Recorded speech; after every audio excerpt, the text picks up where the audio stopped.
Assalamualaikum warahmatullahi wabarakatuh. Bismillahirrahmanirrahim. Alhamdulillahirabbil alamin. Allahumma shalli wa sallim ala sayyidina Muhammadin. Qala subhanaka la ilma lana illa ma 'allamtana innaka antal alimul hakim. Wa qala rabbi shrah li sadri wa yassir li amri wahlul 'uqdatam min lisani yafqahu qawli. Alhamdulillah, Bapak Ibu yang dirahmati Allah Subhanahu wa taala, kita bersyukur malam ini kita kembali berjumpa di Masjid Nurul Fajar, melanjutkan membaca kitab Bulughul Maram yang berisi hadis-hadis Rasulullah sallallahu alaihi wasallam.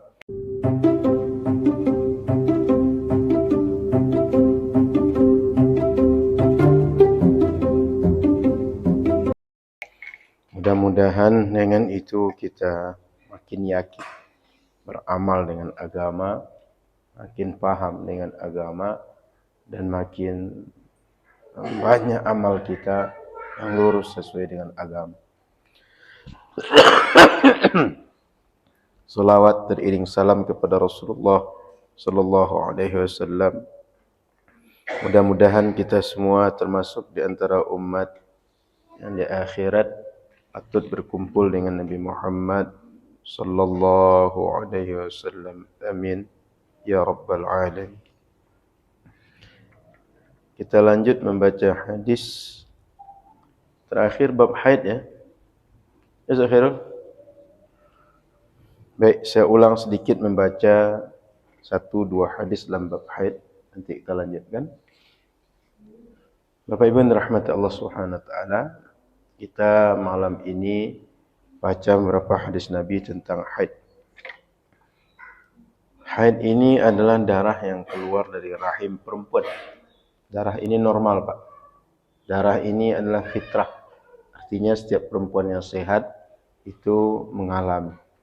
Perempuan yang tidak terjadi masalah apapun dengan kesehatannya itu umumnya mengalami haid. Sehingga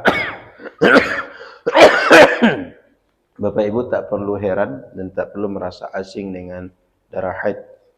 Dan ibu-ibu sebaiknya anak perempuan kita kalau sudah mulai agak mengerti, sebaiknya mulai dikasih tahu tentang darah haid sehingga dia tidak kaget. Sama dengan anak laki-laki, kalau sudah mulai dia agak tahu, mulai diberitahu tentang tanda-tanda baligh dan apa yang jadi kewajiban bagi mereka. Sehingga sejak dini dia tahu ada konsekuensi syariat terhadap perubahan yang terjadi dalam tahapan hidupnya. Hadis yang pertama malam ini. An Aisyah radhiyallahu taala anha anna Fatimah bint Abi Hubaysh كانت تستحاض فقال لها رسول الله صلى الله عليه وسلم إن دم الحيض دم أسود يعرف فإذا كان ذلك فأمسكي عن الصلاة فإذا كان الآخر فتوضئي وصلي. وفي حديث أسماء بنت عميس عند أبي داود ولتجلس في مركن فإذا رأت صفرة فوق الماء فلتغتسل للظهر والعصر غسلا واحدا وتغتسل للمغرب والعشاء غسلا واحدا وتغتسل للفجر غسلا واحدا وتتوضأ فيما بين ذلك. Diriwayatkan dari jalur sahabat Sayyidah Aisyah, semoga Allah ridha beliau, bahwa Fatimah bintu Hubash mengalami kondisi istihadah. Lalu kata Rasul sallallahu alaihi wasallam, sesungguhnya darah haid itu darah yang warnanya agak hitam dan itu dikenali oleh perempuan sebagai darah rutin yang keluar ketika siklus haid datang. Fa idza kana dzaliki, kalau terjadi darah haid, fa amsiki anis shalah, maka jangan sholat, berhenti dulu sholat. Fa idza kana al-akhar, kalau bukan darah yang warnanya merah itu tidak pada siklus haid, maka tetap solat, tidak perlu berhenti daripada solat. Bapak Ibu yang dirahmati Allah Subhanahu wa taala, seorang perempuan sedang haid itu tak boleh solat, tak boleh puasa. Saya sudah tuliskan di pekan lalu ada 8 larangan bagi perempuan sedang haid.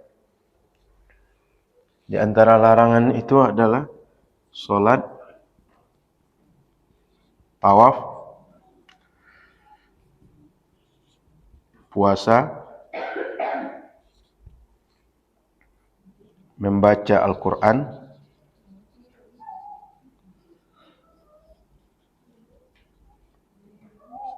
membawa Al-Quran,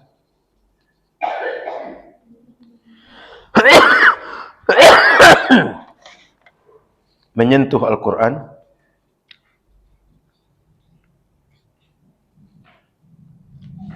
yang ketujuh, menetap di masjid.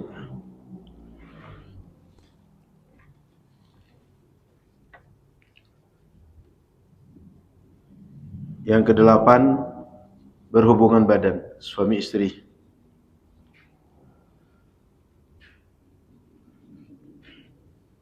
Ketika haid, kata Nabi, ini semua jangan lakukan. Tapi kalau bukan haid yang terjadi, ini semua boleh. Tidak terhalang. Boleh dia solat, boleh dia baca Quran, boleh dia tawaf, boleh dia pegang Quran, boleh membawa Quran, boleh dia menetap di masjid, boleh dia berhubungan badan, boleh dia tawaf, boleh dia puasa.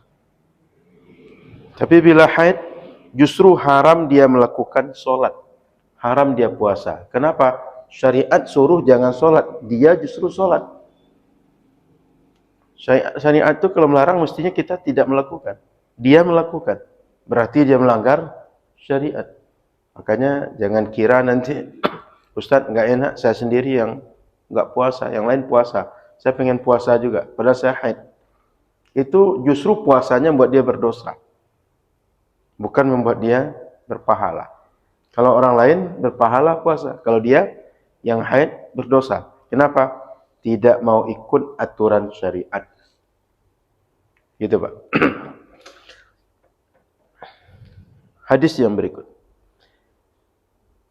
Wa fi hadis Asma binti Umais inda Abi Daud, dalam hadis Asma binti Umais riwayatnya Imam Abu Daud, walitajlis fi mirkan, hendaklah seorang perempuan yang haid itu dia duduk jongkok di atas sebuah, kita tuh kayak ember isi air Pak. Mohon maaf, dulu tuh tak punya cermin seperti kita sekarang. Maka untuk melihat apakah masih ada darah haid atau tidak, dia jongkok di atas ember. Nanti dari air nampak apa sih warna darah yang masih ada, bagaimana sih bekas-bekas darah yang keluar. Fa idza ra'at sufratan fawqal ma' faltaghtasil lizuhri wal 'asri ghuslan wahida. Kalau seandainya nampak warnanya kuning di atas air tadi, kan permukaan tadi Pak, nampak warnanya kuning, maka hendaklah dia mandi untuk salat zuhur dan asar 1 kali mandi. Maksudnya bagaimana? Salat zuhur itu dikerjakan agak di ujung waktu, asar di awal waktu. Sehingga sebelum zuhur dia kerjakan, dia mandi. Seperti jamak padahal bukan jamak Pak. Contoh, zuhur sekarang 12.24, asar 15.48. Jam setengah 4 dia mandi. 15.45 atau 40 dia solat zuhur. Selang beberapa menit datang waktu asar, adzan asar, dia segera solat asar. Sehingga dia tak tiap kali solat mandi, tidak 5 kali sehari mandi. Tapi antara zuhur dan asar cukup mandi sekali supaya bisa solat zuhur dan asar bersih. Nanti maghrib bagaimana? Sudah agak ke ujung waktu maghrib sebelum isya, mandi lagi. Sehingga di ujung maghrib dia sholat maghrib, dan di awal isya dia sholat isya. Subuh nanti baru sendiri. Sehingga mengikuti 5 waktu sholat, dia mandi 3 kali saja. Tidak sampai 5 kali. Bentuknya seperti jamak sholat, tapi bukan jamak, Pak. Cuma agar dia tak terlalu sering mandi, menyusahkan, dingin, dan berbagai kendala yang lain, maka dianjurkan mandinya agak di ujung waktu dan di awal waktu sholat berikutnya. Jadi ini bukan jamak, Bapak Ibu. Seolah-olah jamak. Untuk apa? Memudahkan perempuan mandi, bersih-bersih badan dari darah yang dia bukan darah haid.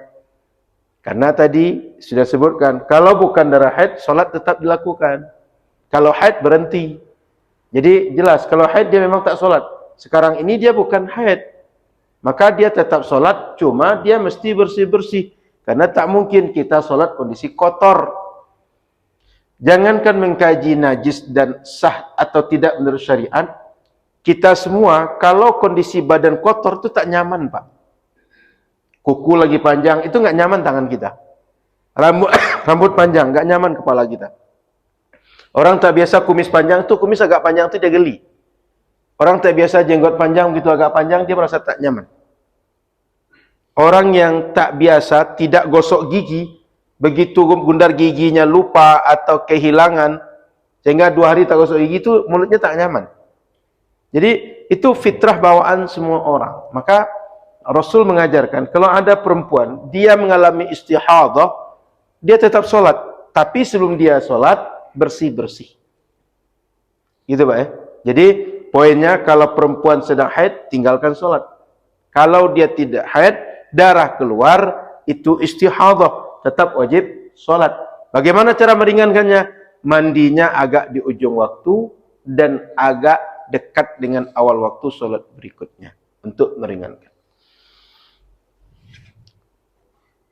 Wa taghtasilu lil maghribi wal isya'i ghuslan wahida. Salat maghrib dan isya mandi dengan sekali mandi, kata Nabi.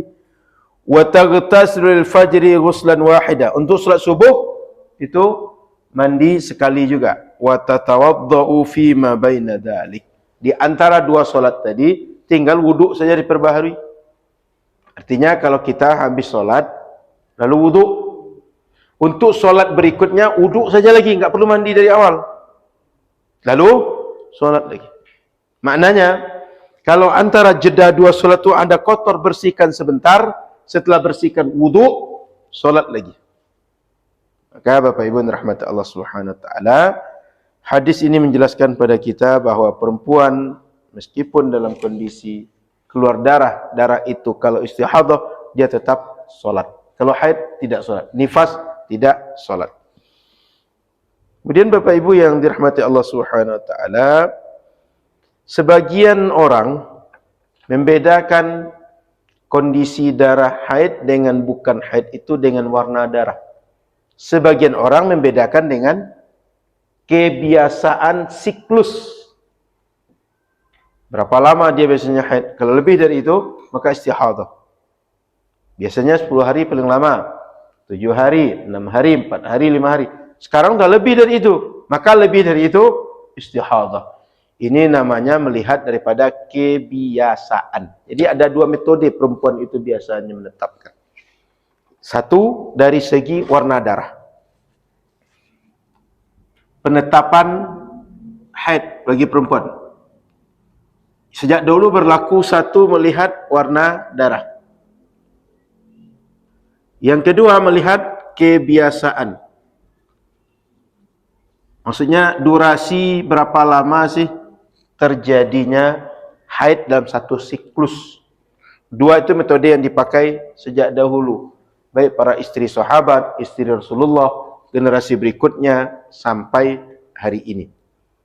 Termasuk kalau perempuan-perempuan yang pakai aplikasi atau tidak, itu buat kalender Pak. Atau dia pakai kalender yang sudah aplikasi. Maka oleh karena itu, setiap perempuan yang mengalami haid, dia akan mencatat kapan haid pertama, kapan darah itu keluarnya banyak, dan sampai kapan terjadi. Sehingga dia tahu bulan ini sekian hari, bulan lalu sekian hari, bulan depan sekian hari, itu bisa diukur oleh mereka. Kenapa? Ada dokumentasinya, ada catatannya. Nah, kedua ini dilakukan. Warna darah, yang kedua kebiasaan durasi siklus haid.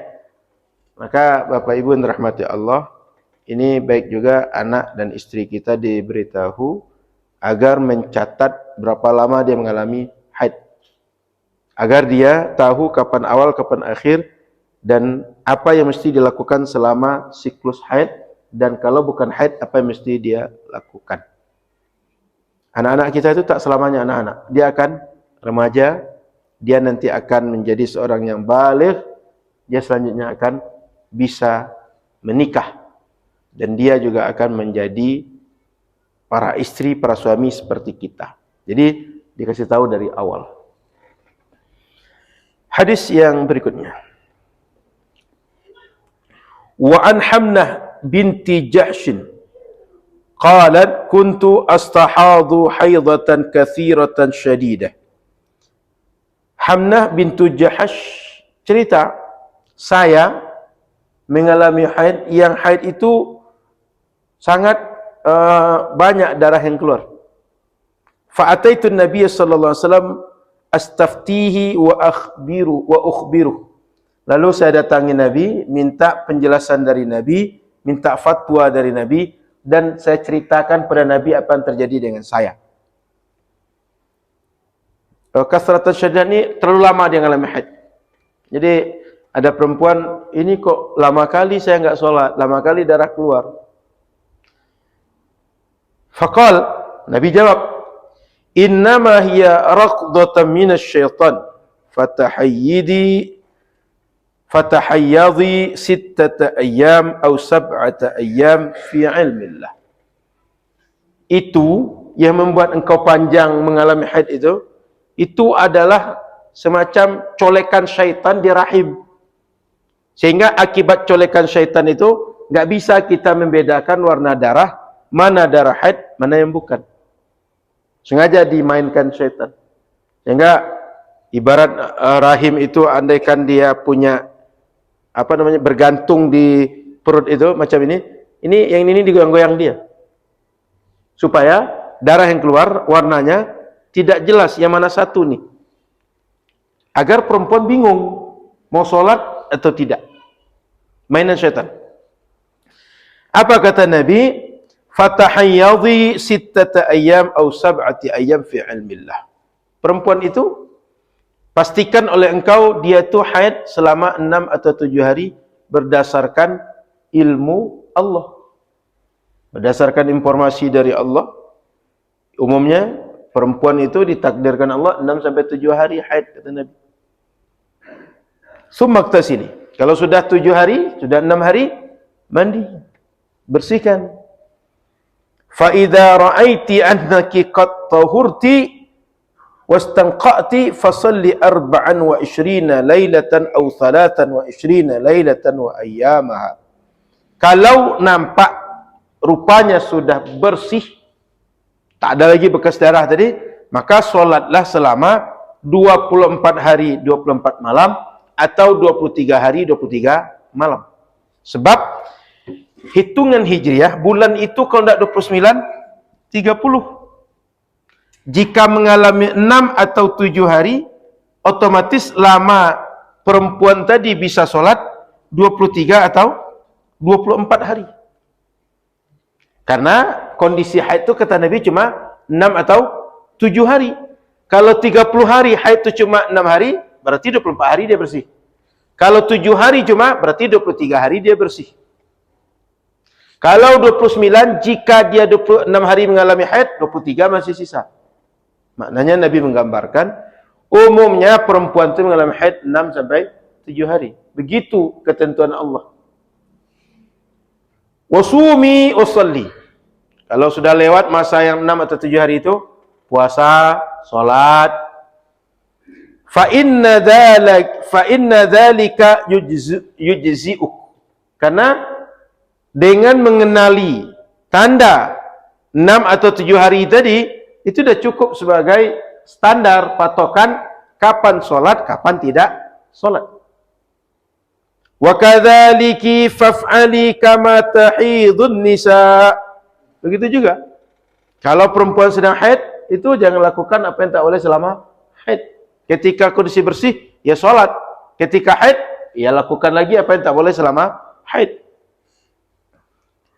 Wa kama yathurna limiqati haidhihinna wa tuhrihinna. Ya, sebagaimana perempuan yang diatur ketika waktu-waktu mereka sedang bersih dan waktu-waktu mereka sedang haid. Maknanya Rasul sudah menggambarkan bahwa kalau kondisi sedang haid, ya tinggalkan. Yang dilarang-larang ini jangan dibuat. Tapi kalau sudah bersih, kembali kepada tidak terlarang semua kondisi ini. Masing-masing waktunya sudah ditentukan. Kemudian Bapak Ibu rahmat Allah SWT, fa in qawiyat ala an tuakhir az-zuhra wa tu'addil al-'asra thumma taghtasilina hina tathurina wa tusallina zuhra wal 'asra jami'an thumma tuakhirina al-maghriba wa tu'ajjilina al-'isha thumma taghtasilina wa tajma'ina baina as-salataini faf'ali.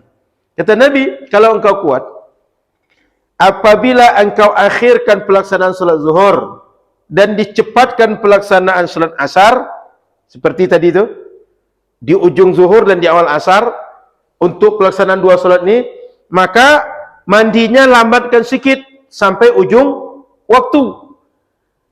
Kemudian setelah mandi segera salat zuhur, setelah itu periksa lagi kalau kotor juga, keluar ada yang menyebabkan kotor, bersihkan, wuduk lagi, solat lagi untuk asar.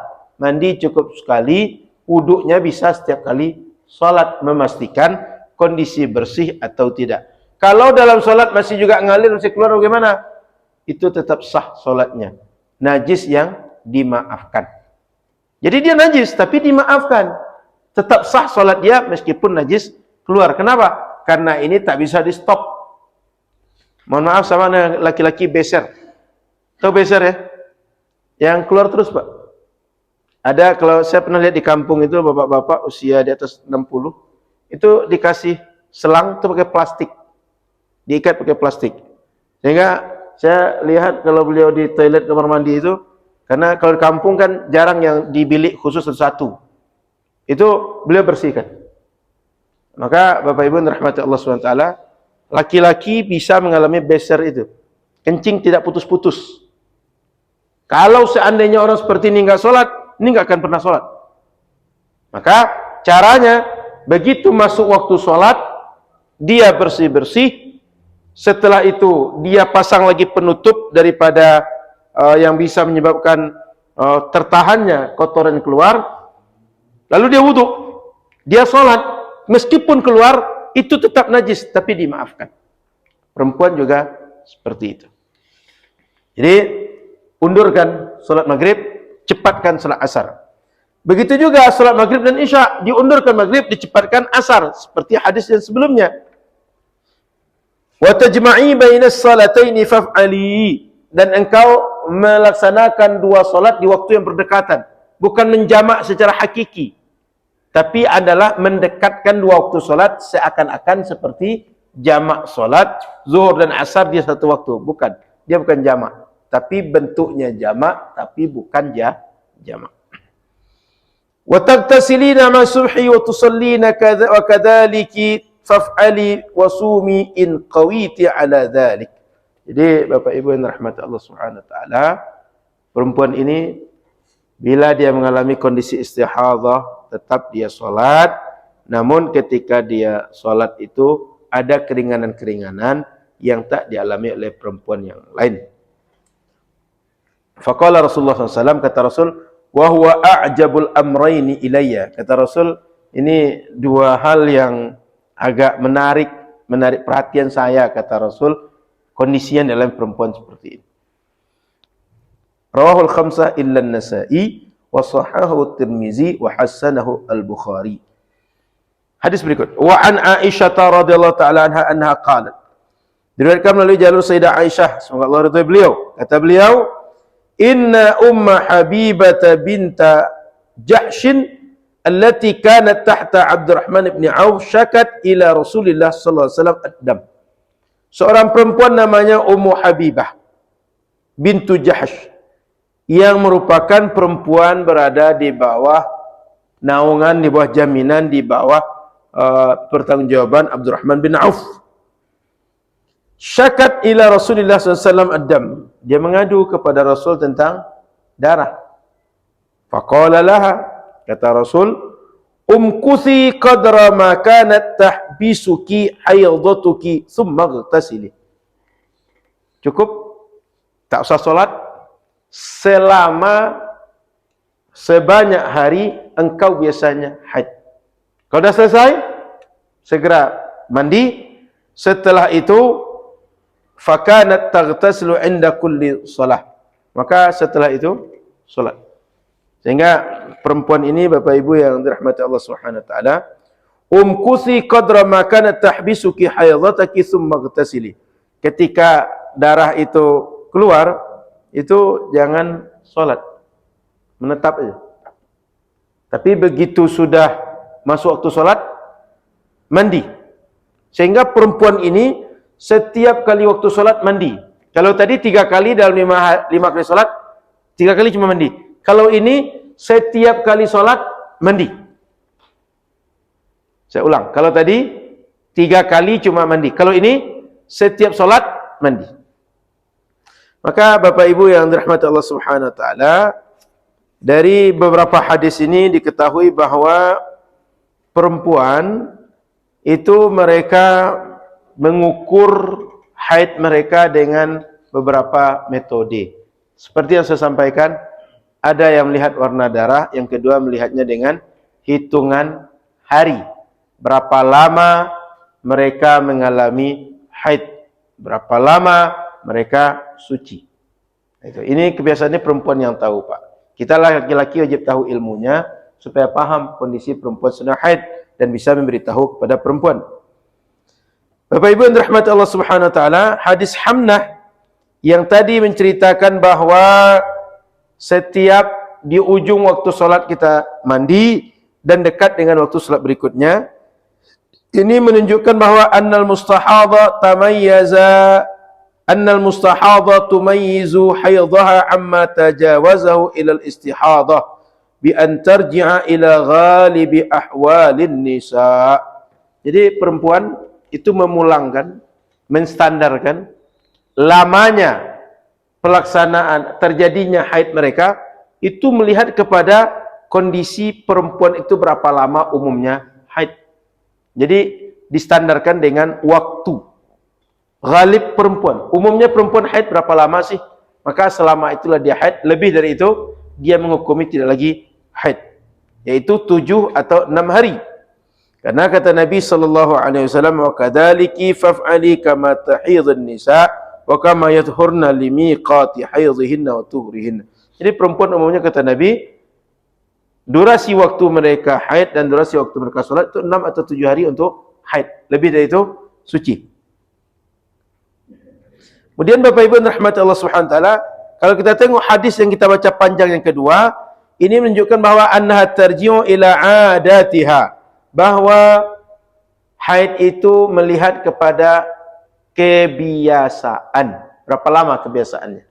Bukan melihat waktu yang umum terjadi 6 atau 7 hari. Dia sendiri mengalami berapa hari. Maka bisa saja dia 2 hari atau 3 hari, bisa 4 hari, bisa 6 hari, 7 hari, 8 hari, 9 hari. Kalau tadi jelas 6 atau 7. Kalau ini kebiasaan dia berapa lama?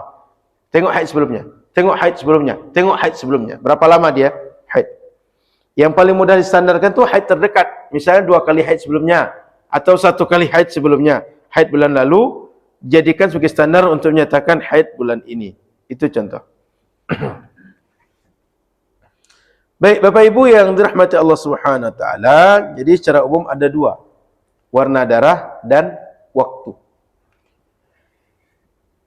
Menurut ulama Hanafiyah, "Lau zadat damu ala 10 ayyam wa laha 'adah ma'rufah dunaha ruddat ila ayyami 'adatiha walladhi zada istihadah."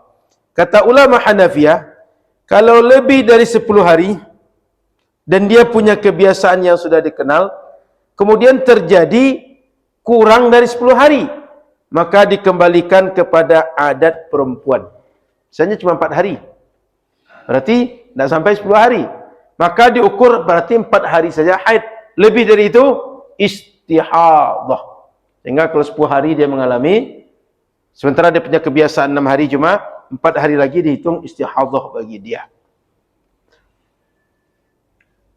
Kemudian Bapak Ibu yang rahmati Allah Ta'ala, wa in ibtada'at ma'al bulughi mustahadah fa haidhuha 10 ayyam min kulli syahrin wal baqi istihadah. Kalau ada perempuan sejak awal dia mulai haid itu 10 hari, sehingga setiap bulan kalau terjadi haid lagi, tak tentu berapa lama, pastikan 10 hari saja dia haid, lebih dari itu istihadah. Jadi tengok pertama haid berapa, 7 hari, 8 hari, 9 hari, 10 hari. Jika bulan berikutnya lebih daripada 10 hari, maka lebih dari itu dihitung dengan istihadah.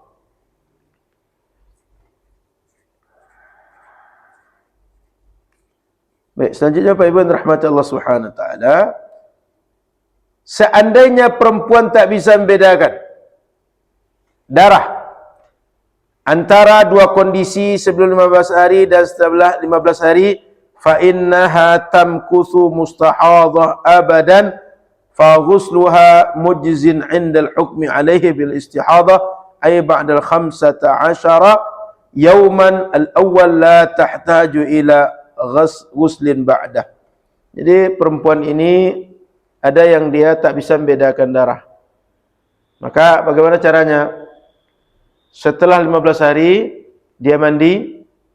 Setelah mandi 15 hari itu, pastikan darah berikutnya adalah istihadah. Karena maksimal perempuan mengalami haid itu adalah 15 hari. Lebih 15 hari tak lagi haid normal. Bapak Ibu yang rahmat Allah Subhanahu wa taala, maka Malikiyah mereka i'tamadu 'ala al-'ada wa 'ala at-tamyiz baina ad-damain. Malikiyah membedakan darah haid dengan istihadah itu, pertama warna darah, yang kedua dengan kebiasaan berapa lama biasanya mengalami haid. Kemudian kata mazhab Syafi'iyah, al-mu'tadah, perempuan yang sudah biasa mengalami haid, bi an sabaqa laha haid, sebelumnya sudah haid, wa tahara, kemudian setelah haid dia suci, turaddu ila 'adatiha qadran wa waqtan. Maka haid berikutnya itu distandarkan dengan haid yang sebelumnya. Jadi kalau perempuan sudah mengalami haid, berikutnya bagaimana? Untuk mengukur berapa lama dia haid, tengok haid yang pertama. Berapa banyak keluar, berapa lama harinya, maka mengukur standar yang pertama.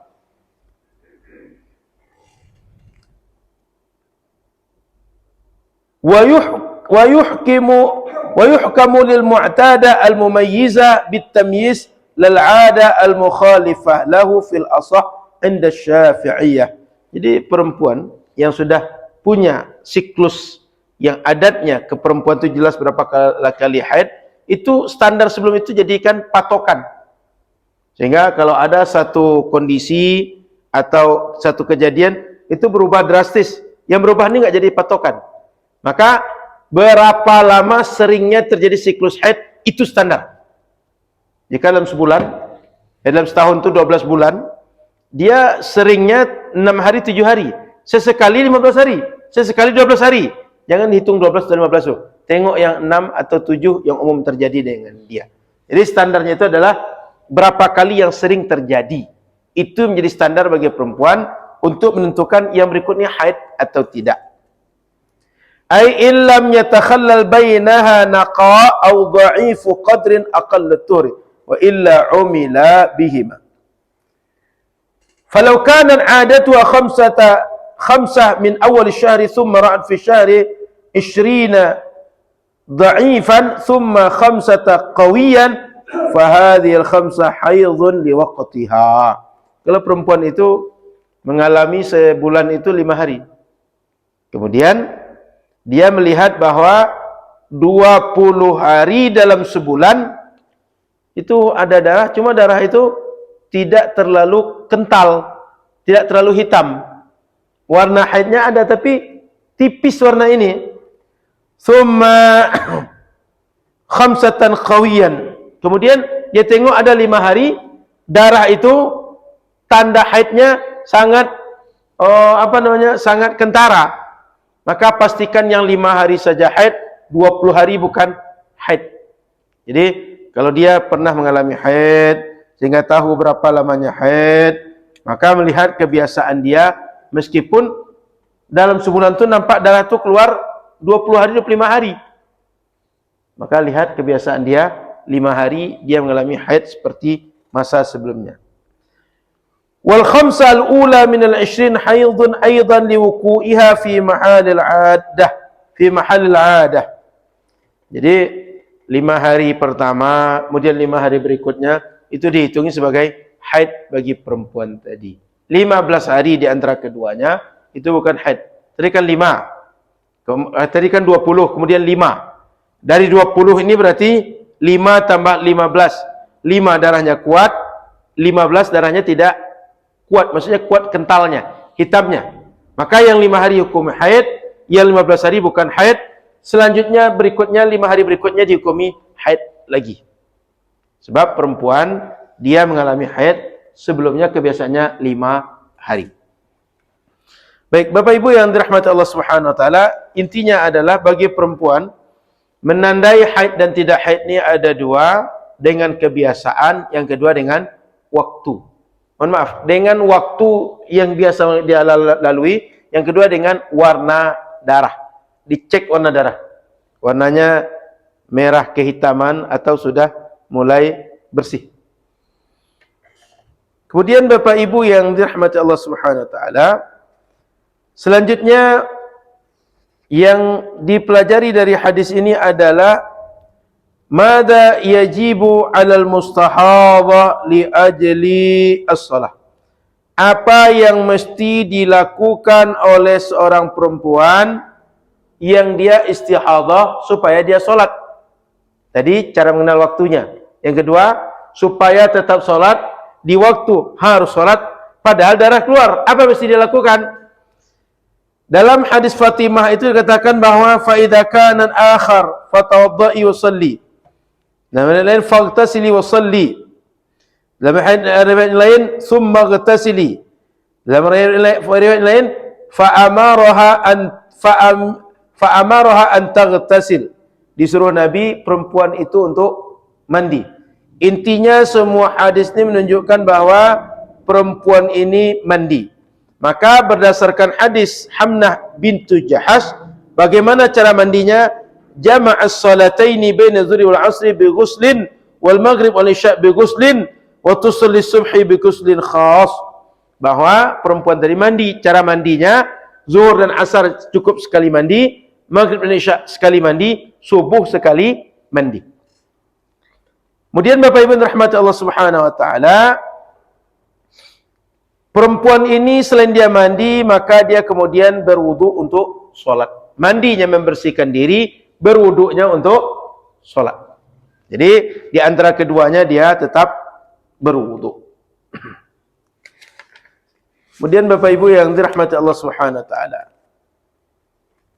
selanjutnya dari hadis tadi dipahami poin ketiga, durasi haid yang dialami perempuan. Aqallu muddatil haid, berapa lama paling sedikit durasi haid itu? Apakah sehari, 2 hari, 5 hari, 7 hari, dan seterusnya. Ulama Hanafiyah mengatakan bahwa aqallu muddatil haidi 3 ayyam. Paling sebentar perempuan itu mengalami haid itu 3 hari. Kata ulama Hanafiyah. Karena kata mereka paling sedikit jumlah jamak itu 3. Dalam bahasa Arab setiap bilangan lebih dari 2 disebut dengan jamak. Maka perempuan dia mengalami haid paling sebentar 3 hari menurut Hanafiyah. Kemudian Bapak Ibu rahmati Allah SWT, kata jumhur ulama paling sebentar perempuan mengalami haid itu 1 hari 1 malam. Tadi 3 hari, kalau ini 1 hari.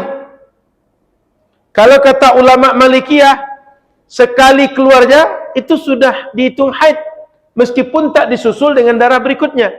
Sekali keluar cuma sudah dihitung darah haid. Jadi ada 3 Pak. Ada yang mengatakan minimal 3 hari. Ada yang mengatakan bahwa minimal tadi sehari. Ada yang mengatakan minimal sekali keluar saja. Asal keluar darah, haid. Kalau sudah tak keluar lagi, bersih, sholat. Kemudian Bapak Ibu yang dirahmati Allah Subhanahu Wa Taala, apa dasarnya ulama ini 1 hari, 3 hari sekali darah? Itu adalah berdasarkan kondisi lapangan dan berita yang sampai kepada mereka. Dari segi hadisnya, dari segi laporan perempuan, berapa lama mereka mengalami haid. Sebab dalam berbagai keterangan Quran dan hadis, itu tak dipastikan perempuan itu haid berapa lama. Cuma yang pasti, perempuan asal haid tak boleh sholat. Asal haid tak boleh puasa. Pokoknya kalau mengalami haid tak boleh puasa, sholat, 8 larangan tak boleh. Cuma berapa lamanya tak ditentukan oleh syariat. Disinilah perannya uruf. Uruf itu kebiasaan. Kebiasaan itu seperti tadi, melihat berapa sih umumnya perempuan mengalami kondisi siklus haid. Orang Indonesia misalnya, ketika ditanya perempuan-perempuan yang haid, kamu sebulan berapa lama durasi haid? Sekian hari. Kamu sekian hari. Kamu sekian hari. Oh, berarti orang Indonesia yang umurnya sekian sekian biasanya haid sekian hari. Berdasarkan uruf. Apa uruf itu? Kebiasaan yang terjadi di lapangan. Uruf ini ada perbuatan, ada ucapan. Di antara contoh uruf ucapan itu, Pak, ada orang bilang bahwa saya bersumpah tak akan makan daging. Pertanyaannya, kalau dia makan daging ikan melanggar sumpah atau tidak? Ngerti? Ada orang bersumpah, saya tak akan makan daging. Bagaimana kalau dia dikasih daging ikan? Yang kedua, bagaimana kalau dia dikasih nugget? Atau dikasih, kalau di Mesir itu memang mafrum, daging olahan itu. Yang daging olahan itu dikasih ke, misalnya ke donat, dikasih ke kue-kue. Dia melanggar sumpah atau tidak? Sebab dia bersumpah tak akan makan daging. Sekarang daging itu bentuknya nugget. Daging itu bentuknya dia diserak di atas makanan lain. Bagaimana mengukurnya? Uruf. Apa uruf itu? Kebiasaan masyarakat menilai yang dihitung daging yang mana sih? Apakah daging kalau kita beli di pasar yang memang bentuk daging real itu daging, atau daging ikan termasuk daging? Tergantung masyarakat Pekanbaru menyebut daging itu yang mana. Kalau daging ikan termasuk ke dalam daging, maka kalau dia makan daging ikan, dia melanggar sumpah. Wajib dia tebus sumpah dia. Ngerti, Pak? Itu standar di mana? Kebiasaan masyarakat. Sama dengan perempuan kalau pakai perhiasan, wajib zakat atau tidak? Tergantung kebiasaan perempuan di sini pakai perhiasan berapa gram. Jika lebih daripada kebiasaan perempuan di sini pakai emas, maka dia dihitung sudah bukan lagi perhiasan, wajib dia zakat. Standar untuk menentukannya adalah uruf. Maka Bapak Ibu kalau tahu dari contoh-contoh saya sebutkan tadi, ulama itu berfatwa tidak hanya berdasarkan tekstual ayat Quran dan hadis Nabi, tapi ada uruf untuk menentukan penerapan syariat untuk hal-hal yang tak ditentukan oleh syariat. Contohnya, lama perempuan haid berapa lama? Itu enggak ada keterangan Al-Quran dan hadis yang terang memastikan perempuan paling sebentar haid 1 hari, paling sebentar 1 kali darah keluar, paling sebentar 3 hari. Itu enggak ada, Pak. Dari mana? Ulama dapat dari informasi, dari pengalaman lapangan, pengalaman empiris, baru buat kesimpulan. Paham Bapak Ibu? Jadi itu uruf standarnya itu. Standarnya namanya uruf. Maka ulama dulu itu cerdas. Tak hanya dengan Quran hadis menyelesaikan masalah. Karena kalau hanya tekstual Quran hadis, banyak yang tidak selesai. Contoh menentukan berapa lama perempuan haid ini. Karena tak ada keterangannya. Gitu Pak. Termasuk kita mau zakat pertanian. Kapan zakat pertanian itu? Syariat nggak bilang 6 bulan, 4 bulan, 3 bulan nggak. Tapi yauma hasadih. Kapan panen? Ke waktu itu zakat. Sampai nisabnya zakat waktu itu. Tapi tak disebutkan bahwa panen untuk 6 bulan, 3 bulan, 4 bulan, enggak. Tapi kapan panen, saat itulah keluar hasil pertanian, baru zakat. Jadi, uruf. Sudah jelas? Bahwa tidak hanya patokan itu sekedar tekstual Quran dan hadis. Ada uruf, nanti ada ijma, ada qiyas, dan lain-lain. Wallahu a'lam. Kita azan isya, setelah itu kita sambung dan kita lanjut diskusi. Baik, Bapak Ibu rahmati Allah, tadi berapa lama paling sebentar perempuan haid? Sekarang berapa lama perempuan paling lama haid? Kata ulama Hanafiyah 10 hari paling lama. Kata jumhur ulama 15 hari. Maknanya kalau sebulan itu 30 hari berarti 15 hari haid, 15 hari suci. Kemudian kata mereka semua la yushtaratu tawalid dam fiha 'ala at-tafsil 'inda al-Malikiyah. Mereka tak mensyaratkan darah itu mesti keluar setiap saat. Sehingga darah itu terus keluar, enggak. Pokoknya 10 hari maksimal itu haid. Dan sebagian maksimal 15 hari itu haid. Dari mana mereka menetapkan standar ini? Lagi-lagi informasi sampai ke mereka, kebiasaan perempuan yang mereka tanya, yang memberitahu, yang mengadu, yang minta fatwa. Jadi tak ada cerita dari nas perempuan boleh lama haid sekian, tak dapat. Yang terang begitu enggak dapat. Sehingga melihat kepada kebiasaan. Amma aqallu muddatit tuhur, masa di antara dua haid itu paling sebentar perempuan itu haid 15 hari menurut ulama jumhur ulama. Artinya haid sekarang dengan haid besok itu paling sedikit jarak itu 15 hari Pak. Kata ulama mazhab Hambali adalah 13 hari. Beda lagi. Sehingga bisa saja perempuan 17 hari haid. Dan mereka sepakat bahwa tidak ada batas perempuan itu sebulan berapa lama dia suci itu. Sehingga bisa saja selama sebulan enggak haid sama sekali. Selama 2 bulan enggak haid, 3 bulan enggak haid, itu bisa saja. Maka perempuan kalau dia tidak haid dalam beberapa bulan, itu enggak usah cemas dulu. Jangan-jangan dia hamil. Atau dah telat kan? Atau memang dia tak keluar darah tapi tidak hamil. Jadi Bapak Ibu rahmati Allah Subhanahu wa taala, tak usah takut dulu. Cuma secara aturan fikih tidak ada masa maksimal berapa lama si perempuan itu boleh suci. Bisa saja sebulan penuh, bisa saja 2 bulan, 3 bulan, 25 hari, tidak ada batas maksimal. Wallahu a'lam. Itu beberapa permasalahan dari hadis yang kita baca malam hari ini. Kalau ada diskusi, kita diskusikan untuk kita perjelas apa yang kita kaji. Silakan Bu.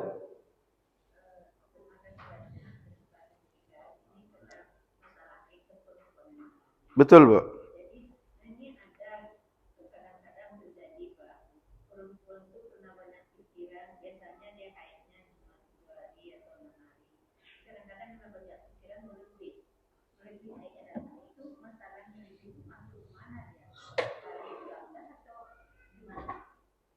Cukup Bu. Kalau mengikut mazhab Syafi'i tadi itu, selama masih maksimal 15 hari, dia dianggap masih haid. Kalau mengikut mazhab Syafi'i tadi, seandainya masih dalam durasi 15 hari, dia dianggap masih haid. Sebab perempuan paling lama mengalami haid itu 15 hari. Gitu Bu. Sehingga boleh saja dia suatu kesempatan mengalami 4 hari, kondisi tertentu 7 hari, karena tidak stabilnya emosional dia. Gitu, Bu. Jadi selama belum 15 hari masih dihitungi sebagai haid. Gitu, Bu. Baik. Silakan kalau ada lagi yang lain. Ini Pak Bapak karena tidak haid ada pertanyaan.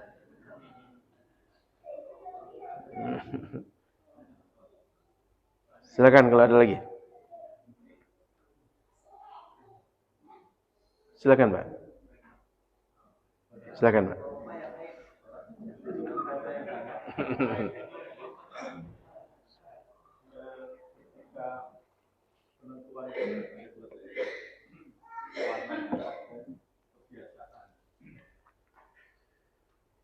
Ketika datang pagi, biasanya sudah selesai biasanya, tapi masih ada warna darah itu yang meragukan. Itu yang diyakini. Baik. Perempuan ini sudah mengalami masa ada yang biasa 6, ada yang 7 hari gitu. Lalu di bulan ini 7 hari itu kayaknya sudah bersih. Tapi ragu apa berhenti atau belum. Maka bagaimana bagi dia? Boleh dia patok dengan kebiasaan sebelumnya. Tapi kalau ingin hati-hati, dia pastikan dulu bersih, baru setelah itu dihukumi dia sebagai seorang perempuan yang sudah suci. Selama belum lebih daripada 15 hari. Maka kebiasaan ini bisa menolong. Dulu 6 hari dah bersih, 7 hari dah bersih. Sekarang dah 6 hari atau 7 hari. Maka yang sebelumnya bisa dijadikan patokan untuk saat ini. Begitu Pak Mon. Bila ingin hati-hati, kondisi keruh tadi dihukumi haid, belum sholat, setelah itu baru dia sholat. Karena kalau ada kita Bu, Pak, kondisi ragu-ragu kemudian membuat kita tak sholat, nanti setelah berjalan waktu, kita pastikan, kayaknya kemarin itu sudah sholat deh, bukan haid. Itu sholat bisa dikodok lagi. Paham? Misalnya, hari ini kita sudah memastikan tidak lagi haid. Rupanya setelah melihat waktu 1 hari, kayaknya haid. Bagaimana? Kemarin kan nggak sholat. Mohon maaf, kemarin kita mengira bahwa kita ini masih haid. Besoknya rupanya sudah bersih. Yang 1 hari kemarin ini menurut kita, dugaan kita, itu sudah bersih. Padahal nggak sholat. Bagaimana? Sholat kan bisa dikodok di hari berikutnya. Gitu Pak Mol. Jadi bisa patok hari bulan sebelumnya, apalagi sudah mengalami berapa kali haid, itu patokan sebelumnya bisa jadikan patokan. Tapi bila ragu, tidak apa-apa, tunggu bersih. Bila setelah kita amati terus, kayaknya cuma keraguan, hakikatnya kita sudah bersih. Sholat yang tidak dikerjakan tadi tinggal dikodok saja. Gitu Pak. Paham ya? Paham ya? Silakan Bu.